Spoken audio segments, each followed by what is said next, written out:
Visiting untitled.com presents us with some simple text, directing us to a login if we are a member, and very little information on what to do elsewise, other than telling us to submit all the required information to membership@untitled.com, and if we do not know that information, it simply tells us to go away. From the way the website addresses the viewer, it's clear that the members of the website should already have contacted you regarding the information. However, it's more likely that members were invited via online communication methods rather than face-to-face, since then there would be no need to email. Furthermore, we can see the web developer has some technical knowledge as they were able to set up a private email server on the domain. From the website alone, although it may not seem so at first, there are several possible leads. The first is the email mentioned previously, membership@untitled.com. It's possible that the information needed to create an account could be guessed or found out in some way which would allow entry to the website.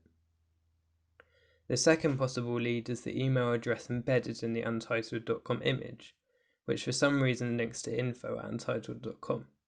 It's possible that emailing this address could tell us what information to send to membership@untitled.com. Another possible lead is the Google Analytics ID found when viewing the source code of the page, which could be used to find other websites linked to it. Unfortunately, both the email addresses were useless when trying to contact them. After 30 days I have received no reply from either, so I assume there is no intention of response. However, the Google Analytics ID was a much more fruitful line of investigation, as it linked me to two more sites, www.keeponburning.se and www.studioallen.se. Straight away we can see that both of these are .se sites, which is the national domain for Sweden, which suggests the developer is from there. While you don't have to be Swedish to use this domain, it's unlikely that the creator would deliberately impersonate such a domain.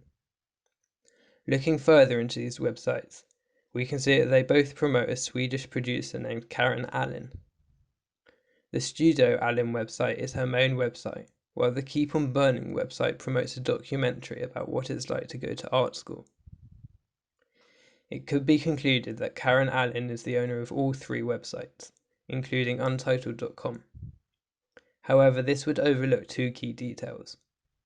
Firstly, Karen Allen is much more of a creative type, and it's unlikely she would have had the technical know-how to create websites and host mail servers from them. Especially in 2002 when untitled.com was created, and easy tools for website creation were less readily available. Secondly, there is no motive for her to create a website like this, which likely hosts a private community.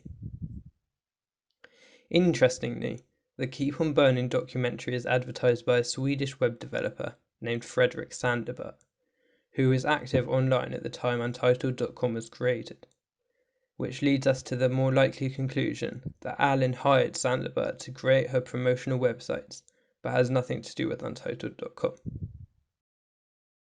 The second line of investigation that supports this theory is that when searching for the exact phrase untitled.com into Google, we get several previous investigations into it. However, in the older results, a link to a thread in the forum 99Mac is shown. Here, a bunch of users are talking about the old Mac game Double Morale. In this thread, Sanderberg links to some work he has done on the game via a URL to an image hosted on untitled.com. This confirms that he has significant permissions on the site, or owns it himself. It also indicates that Sanderberg used untitled.com as a file sharing and collaboration site for those he chose to work with. And finally, the third line of investigation that leads us to Sanderberg is the Whois lookup in the domain untitled.com. While the results of a Whois search don't bring up any results now, the historical Whois results show that Sanderberg was the registered owner since before 2016.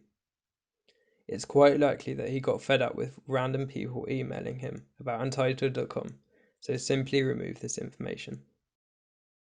Overall, since three lines of investigation lead to the same conclusion of it being owned by Sanderberg as a file-sharing site for collaborating with other developers, I consider this mystery entirely solved. However, there are some other interesting things worth noting. In almost every previous investigation into Untitled.com, there is usually the point put forward that it could be an art project due to the BBC article on it, which claims it to be one of the many art project websites. However, this is actually a misspelling of Untitled.com with a dash, which links to an entirely different art-themed website. Another interesting thing is that some people seem to have taken the message from Sanderbert on 99 Mac about double morale and encrypted it with some very basic Caesar cipher and pasted it everywhere investigating Untitled.com. This is slightly puzzling as there seems to be no clear motive for it. Interestingly, we can also see that some of the images originally hosted on Untitled.com were saved, thanks to the Wayback Machine. Although it didn't archive the double morale image linked in the 99 Mac post, two other images containing two versions of the Mac subtitle converter can be found, which are on screen now. This also further supports the Sanderbert theory, as he was a Mac developer.